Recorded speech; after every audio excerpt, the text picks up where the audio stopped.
To it, I would love for you to read Punching Down. Sure. Let's see. Here we go. Gosh, I haven't read this. Well, I read it on stage when I recorded the audiobook, and I think that was the last time. I haven't read it out loud on the book tour. When I first moved to New York in 1990, I knew a total of 5 people. They all had lives of their own. I couldn't just plop myself down and demand their attention. So I signed up for a once-a-week class taught at the West Side YMCA, hoping I could make a friend or two there. Writing Funny, the course was called, and it was taught by a British woman named Frida Garmays, who was maybe in her mid-60s at the time and had published several books. "What are the rules of comedy writing?" she asked at the start of our first session. I put my hand up. "You should never make fun of anyone who has less power than you." Frida looked at me with a combination of disgust and pity. "Where on earth did you get that idea?" she asked. I groped for an answer. "The Village Voice, maybe?"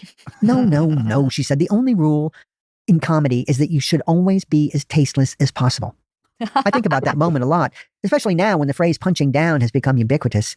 It's the worst crime a comic or humor writer can commit, at least according to the people who now decide such things, meaning people on X who determine, based, I suppose, on your photo and a wild guess at your net worth, who you can and cannot make jokes about. Words, we are now regularly reminded, are violence. Silences as well. I read not long ago that capitalism is violence, as is misgendering someone. Ignoring someone is violence, but so too is paying attention to them.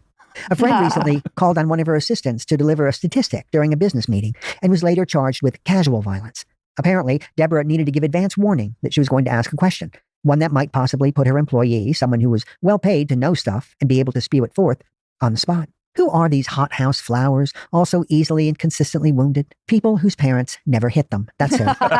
People who don't know what real pain is, but still want to throw the word around. When I was a child, a slap across the face was too minor to qualify as casual violence. It was simply what you got for talking back or holding everyone up. It never hurt all that much. What stung was the swiftness of it, the surprise. Who knew my mother could move so fast? Like someone belted in the martial arts.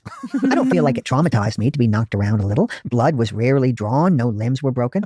Could my parents have made their point without resorting to violence? Probably. But it would have taken more time. And with 6 kids to dress and get out the door, that was a precious commodity. I see parents now who worry they're being abusive if they don't spend at least an hour putting their child to bed. An hour. I said to my sister Amy, "Do you remember ever once being tucked in?